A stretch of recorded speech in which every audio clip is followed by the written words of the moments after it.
Thank you very much. Thank you very much for the invitation to come back, first of all. I'm very proud and happy that I can be here again, and I'm deeply grateful also for kind words that Professor Oshvat just shared with you about my work. So without further ado, let me just plunge into the substance of my talk today on the story of the periphery of the Holocaust, really, and opportunistic killings and plunder of Jews in Poland by their neighbors. I would like to shed light in this lecture on the phenomenon of killings and plunder of Jews by local people in German-occupied Poland, crimes which occurred on the periphery of the Holocaust. In terms of numbers of Jewish victims, this was only a small fraction of the total killed by the Nazis. In terms of numbers, the loot that remained in local hands, not equally insignificant, primarily because of the housing stock which was taken over by local residents, was also only a tiny part of the Jewish wealth that had been plundered during World War II. But as mysteries pertaining to the Holocaust abound, these marginal phenomena, adversarial interaction between Jews and their fellow citizens in occupied societies, had been catapulted decades later into the center of preoccupation for national historiographies. They have attracted extraordinary public interest, both in Eastern and in Western Europe. So a marginal issue in the historiography of the Shoah turned into a sticky one, judging by public and professional attention, not letting go of easily as far as European societies under occupation are concerned. To address this subject, one needs to contend with yet another sort of marginality, due to the fact that the information provided by Jews about the fate they suffered during the war has often been viewed with incredulity. What I am referring to in the first place was a perverse consequence of unbelievable radicalism of anti-Jewish policies pursued by the Nazis. This belief, I'm quoting now from an essay by Jeffrey Hartman, a renowned literary scholar who as a child emigrated from Germany. This belief touched the survivors themselves. Two phrases stand out in their testimony. I was there, and I could not believe what my eyes had seen. The second phrase is not purely rhetorical. Appelfeld, whom Hartmann quotes, writes, "Everything that happened was so gigantic, so inconceivable, that the witness even seemed like a fabricator to himself." Unquote. I can testify to this bafflement with the outsized scale of Holocaust events as reported by witnesses from personal experience. It took me 4 years and a pure lucky coincidence to realize that the testimony of one Shmuel Wasserstein, who described the crime in Jedwabne, the subject of my book, Neighbors, was not an exaggeration, but a pretty faithful description of what had happened. Another reason for doubting information about the unfolding catastrophe of European Jews was a long-lasting memory of Allied propaganda hoax dating back to the First World War. At the time, tales of German atrocities allegedly committed against the civilian population, especially in Belgium, were grossly exaggerated. Consequently, reports of mass murder coming out of occupied Europe 20 years later were still viewed with caution by journalists and government officials in England and in the United States. When we add to this a generally demeaning stereotype of Jews in Christian cultural tradition, we can appreciate why Jewish sources were a priori treated with deep ambivalence. The French-Israeli historian René Poznański describes, for example, a generalized skepticism of high functionaries of the Foreign Office. As a general principle, she characterizes, using their own words, the state of mind in British government circles. Jews have a tendency to exaggerate the severity of persecution to which they are subjected, unquote. A weighty point of view when held by those who control the most important propaganda vehicle broadcasting into occupied Europe, the BBC. In order to ensure the effectiveness of war propaganda, their concern was not to exaggerate any claims, and especially those pertaining to the persecution of Jews. The latter, in order not to give plausibility to a German argument that the war was being waged by the Allies on behalf and in the interest of the Jews. From east to west, from the Gaullist France Libre broadcasts to radio programs authorized by General Sikorski's Polish government in exile, both de Gaulle and Sikorski were self-exiled at the time in England, those trying to beef up anti-Nazi resistance in their home countries were anxious not to emphasize the victimization of the Jews, lest they render plausible the Nazi arguments that Jews were pulling all the strings in London and in America. It mattered also that the predominant mood of public opinion in countries under occupation was anti-Semitic. There should not be any privileged victims in France, and discrétion in Jewish matters is advised. General de Gaulle's Free France movement was warned by its rapporteurs from across the Channel. The Polish Prime Minister, General Władysław Sikorski, was bluntly told by his underground commanders that he should cut expressions of sympathy for the Jews from radio broadcasts because they made a bad impression in Poland. Pace idiosyncratic views of the British Foreign Office, or reasons why the plight of the Jews was de-emphasized in European countries under occupation. As far as the Anglo-Saxon study of the war is concerned, the original direct culprit may have been none other than Raoul Hilberg, the doyen of Holocaust historiography. We are all indebted to him and will be forever standing on his shoulders, but he dismissed victims' personal narratives as unreliable and, from his point of view, irrelevant. Hilberg was interested, as was his right, in the German machinery of mass murder.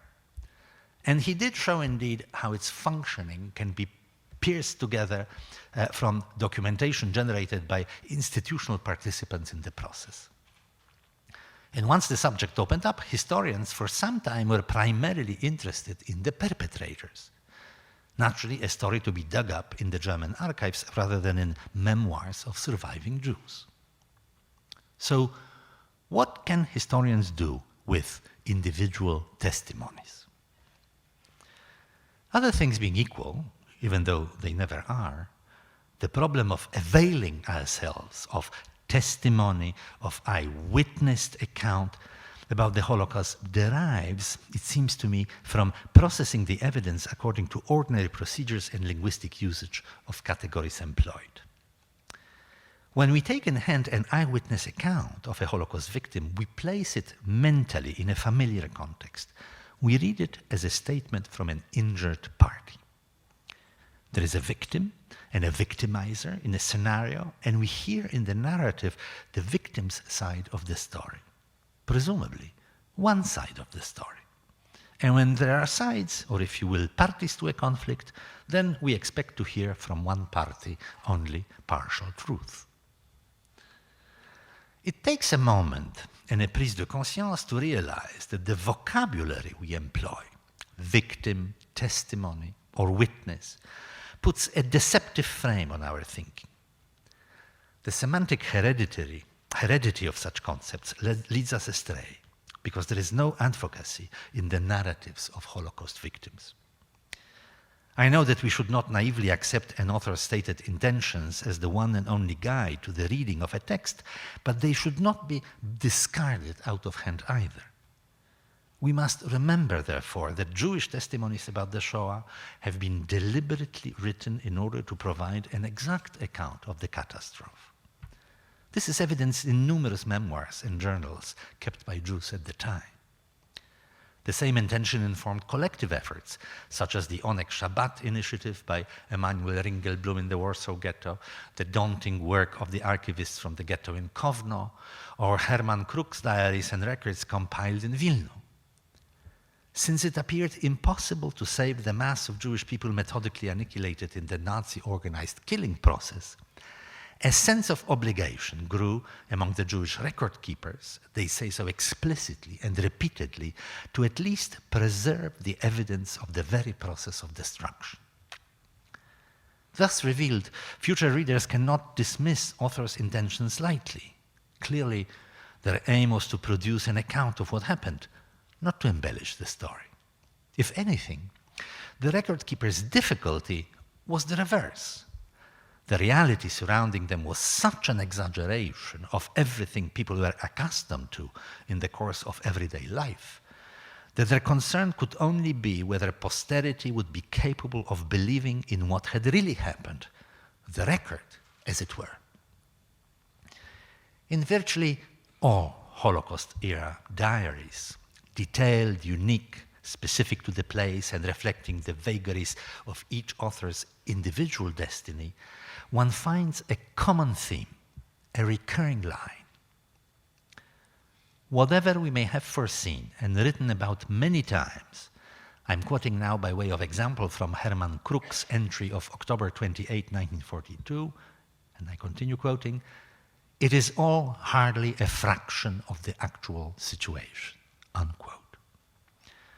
One cannot grapple with the surrounding reality, all diaries seem to be saying. It cannot be communicated fully. Holocaust memoirists labored against enormous odds, most strikingly against their own incredulity at what was happening around them. Their predicament was bewildering. Nobody will believe us if we say it how it was, and yet we can at best only tell a fraction of what has actually happened. Did they have any need or inducement to exaggerate or embellish their narratives? I think not. Rather, their one and only ultimate satisfaction, a hopeless task, we know, could come from being able to say to themselves as readers of what they have left us, yes, that's exactly what happened. They left carefully crafted, deliberately assembled, meaningful documents of the epoch which deserve to be treated as such. And in order to make sense of our century's dark times, we should read their testimony as it was conceived, one line at a time. Personal testimonies may have finally entered the mainstream of Holocaust historiography with the most recent grand synthesis, Scholl Friedlander's The Years of Extermination, published in 2007, where the author draws on such material abundantly. Christopher Browning has published in 2010 a similarly grounded study of a forced labor camp in Starachowice, as did Yehuda Bauer in his Death of the Shtetl. And Omer Bartov is completing his book on communal genocide in Buchach. With giants in the field, drawing freely on personal testimonies of Holocaust victims and survivors, historiographical standards are shifting. But so far, it has been a struggle to fend off criticisms which easily dismissed writing on the basis of personal documents as not properly grounded and providing merely anecdotal evidence. In the meantime, for an entire spectrum of interesting subjects, the fate of Jews hiding on the so-called Aryan side or resistance in provincial ghettos, for example, almost no other empirical evidence is available. The task before us then is to figure out how to obtain a reliable understanding of a general phenomenon, in my case, killings and plunder of Polish Jews by their fellow citizens, on the basis of personal statements which by their very nature offer only episodic and discrete information. Ever since the story of the murder in Jedwabne was debated in Poland 13 years ago, historians of the Holocaust began to study court cases prosecuted after the war on the basis of the August 31st, 1944 decree of the Provisional Polish Government. It is customary to refer to them now in a shorthand as the so-called August cases. The decree provided for criminalization of broadly conceived aid and assistance furthering German occupiers' goals to the detriment of the Polish society. Occasionally, the murder of Jews was prosecuted under this law as well. Some 2 decades after the war, all the August cases from court districts around the country were conveniently assembled in one archival collection under the custody of the main commission for investigation of Hitlerite crimes. Today, they are in the holdings of the Institute of National Memory. I will draw here on a very useful contribution of 2 historians who examined all the August cases in the Kielce voivodeship containing evidence about murders of Jews by the Poles in the countryside of this region. Altogether, about 250 people were brought to justice there for the alleged involvement in the murder of several hundred Jews. The authors, Alina Skibińska and Jakub Petelewicz, complemented their knowledge acquired from archival readings with interviews conducted in the area. A historian of the Holocaust would know right away that this is a source revealing only a tip of the iceberg of the phenomenon under study, partly due to a reluctance of prosecutorial authorities after the war to bring such cases to court. But most importantly, this is a body of evidence from which Jewish voices are almost entirely absent. These were not cases brought by Jews. The Jews that appear in these depositions were killed. And there were no Jewish witnesses left to testify about the killings either.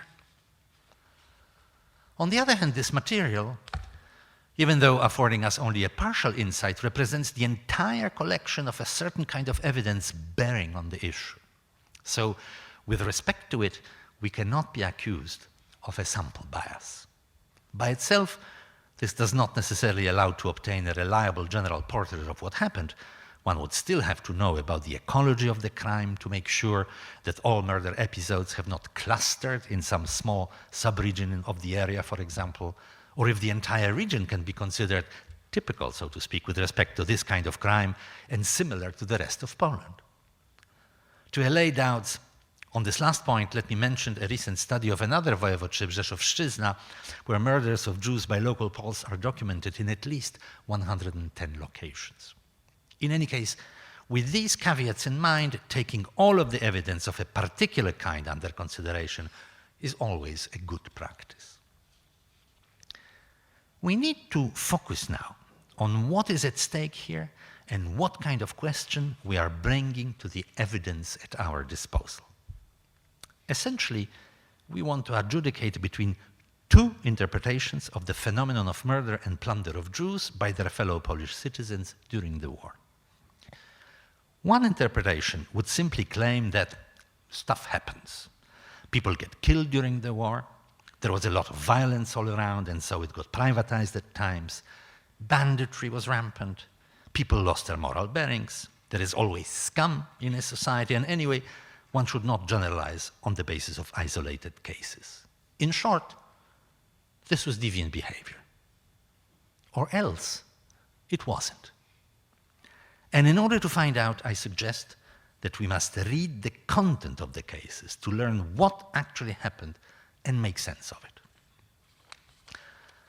I'm now going to quote extensively from the above-mentioned article describing numerous murders of Jews hiding in the Kielce countryside by the Polish population. I spliced together fragments of text scattered over several pages in a continuous narrative. I begin the quote. Killings by shooting with an axe or using a wooden pole were accompanied by acts of physical and psychological cruelty towards Jews who had been caught. Women were raped. People were beaten, pushed around, cursed at, and verbally humiliated. The accused, the alleged perpetrators of crimes against the Jews, were peasants, Polish so-called dark blue policemen from outposts closest to the site of murder, members of various guerrilla organizations who frequently were the very peasants living during the day in their villages rather than staying in forest detachments. In very many cases, the accusing highly placed functionaries of the Polish underground state advised the government in exile in London about the looming, what else, Jewish problem. The official position of the government had been that all changes resulting from decisions taken by the occupiers with respect to matters involving geographical boundaries, citizenship rights and status, property confiscations, All purported legal changes, in other words, were null and void. But London was warned repeatedly from the home country that the matter was not as simple as it may have seemed. Return to the status quo ante and resumption by Jews of their economic role from before the war was an impossibility, reported Roman Knoll, the head of the Foreign Affairs Commission in the apparatus of the government delegate. It was underground civilian administration in occupied Poland. The non-Jewish population had taken over Jewish positions in the social structure, he wrote in 1943, and this change is final and I quote him now verbally, but permanent in character. Should Jews attempt to return en masse, rumors and exaggerated estimates circulated about the numbers of Jews who had managed to escape into the Soviet interior and were expected to return to Poland after the war, people would not perceive this as a restoration, but as an invasion, which they would resist even by physical means, unquote. In July 1945, another distinguished politician of the London-affiliated underground, Jerzy Braun, conveyed his observations about the growing anti-Semitism in Poland, and I quote him.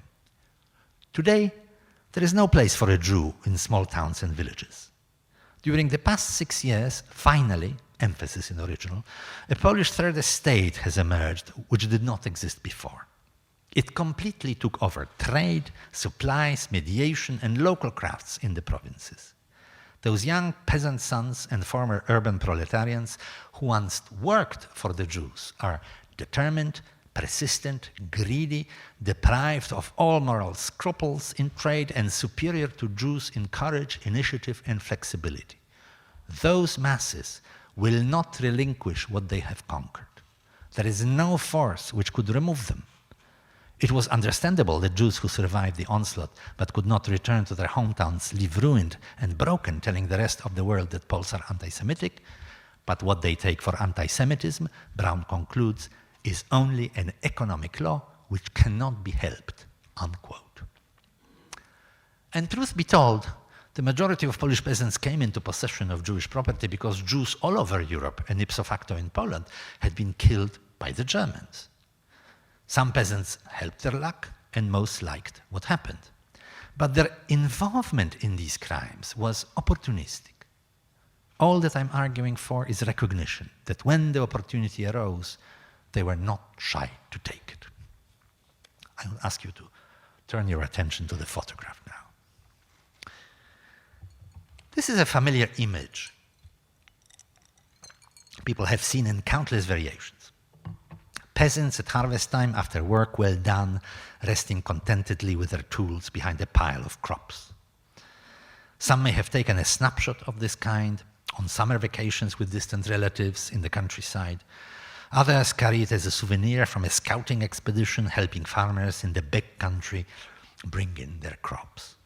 It was regularly splashed every summer across the front pages of newspapers half the world over in communist countries in celebration of yet another bountiful harvest provided by collectivized agriculture. And visitors came upon its more or less artistically refined renditions in painting galleries and museums. Yet, despite belonging to a bucolic genre, people at ease, surrounded by nature, talking to one another, in a moment they will probably burst into singing, this photograph, and not just because it's fuzzy, is disquieting. If there were palms protruding from behind the assembled group rather than coniferous trees, one could speculate that it was taken in a desert. Something feels off-kilter with the landscape, which cannot be pegged easily to a geographical location. The image strikes the viewer as familiar and strange at the same time. And when one finally notices the crop scattered in front of the group, skulls and bones, no less, the mystery deepens. Where are we? Who are the people in the photograph? And what are they doing? We are in the middle of Europe, just after World War II has ended. In other words, in the middle of the 20th century. And we see in the photograph a bunch of peasants standing atop a mountain of ashes. These are the human ashes of 800,000 Jews gassed and cremated in the Treblinka extermination camp between July 1942 and October 1943. The Europeans captured in the photograph have been digging through the remains of Holocaust victims, hoping to find gold and precious stones that Nazi executioners may have overlooked, despite carefully checking the body cavities of murdered Jews. One of the earliest mentions of this phenomenon, together with a few photographs of Treblinka's eerie landscape, came from two fellows who visited the site of the Treblinka extermination camp on September 12, 1945. The entire area, they reported, was scarred with holes, several meters deep, with human bones scattered all around. People sifting through the mounds of human ashes didn't bother to answer when asked what they were doing. The area was large, the scale of excavations enormous. Thousands had to have worked to produce this lunar landscape. And I quote now, "Mutual relationships in the Treblinka area are simply incredible," the authors of the report wrote. "People who enrich themselves with gold dug up from the graves by night plunder their own neighbors. We were terrified because in a peasant hut some dozen meters from the house where we spent the night, a woman was tortured with live fire to reveal the place where she was hiding gold and valuables," unquote. And while the scale of Treblinka excavations was unique, the practice of digging up Jewish remains from the sites of mass murder to strip them of valuables was common. But the plunder of Jewish wealth, the main story illustrated in the photograph, was a continent-wide affair. It took place from the Atlantic Ocean in the west to as far east as German armies reached in their campaign against the USSR, and was accompanied by opportunistic behavior of the local population, despite the locals also being subject to exploitation by Nazi conquerors. In Salonika, and I quote again, "Jewish tombstones were to be found in urinals and driveways and had been used to make up the dance floor of a taverna built over a corner of the former cemetery itself. Because graves had been ransacked for the treasure that had been supposedly hidden there, many Jewish skulls and bones are visible," unquote. Evidently, peasants from Eastern Europe were not the only ones to act in this manner. In 1943, in anticipation of German defeat, various associations were formed in occupied France to protect the interests of those Frenchmen who had acquired the so-called Aryanized Jewish property. Such associations continued to exist, albeit under new names, after the liberation. They defended their constituencies fiercely against the restitution of Jewish businesses or apartments to their rightful owners. Quote, "Those who bought Jewish property protected French interests," the associations argues. "By buying property that the Germans threatened to liquidate, the purchasers preserved a precious inheritance for the national economy," unquote. Thus framed, stripping the Jews of their assets was cast as responsible and patriotic behavior. Little wonder that in April of 1945, hundreds of demonstrators went to the streets of Paris crying, "Death to the Jews" and "France for the French." The few Jews returning to their hometowns after the war, from Salonika to Warsaw, were made unwelcome by former neighbors already comfortably ensconced in their old apartments and jobs. The story of the plunder of Jewish assets occasionally reaches large circulation press when Swiss banks are challenged to produce lists of dormant accounts, or national museums are forced to return stolen Jewish paintings acquired through bona fide art dealers. However, its significance is not in being a momentary focus of journalistic zeal, but the very fabric of what Saul Friedlander identifies as the broad consent to the Nazi-organized Holocaust by institutions and people in occupied Europe. And I'm quoting now Friedlander. "Not one social group, not one religious community, not one scholarly institution or professional association in Germany and throughout Europe declared its solidarity with the Jews. Some of the Christian churches declared that converted Jews were part of the flock up to a point. To the contrary, many social constituencies, many power groups were directly involved in the expropriation of the Jews and eager, be it out of greed, for their wholesale disappearance. Thus," and this last sentence is emphasized by the author, "Nazi and related anti-Jewish policies could unfold to their most extreme levels without the interference of any major countervailing interests," unquote. Many across the continent have benefited from the Nazi policies stripping Jews of civic and property rights and eliminating them from public life. or rather, as it soon transpired, from stripping the Jews of life altogether. A question and answer to frame this 20th century European cover story, so dramatically illustrated with a picture you see on the screen, could run like this. What does a Soviet banker and a Polish peasant have in common? And the answer to this question, only a slight exaggeration, would be a golden tooth extracted from the jaws of a Jewish corpse. Thank you very much.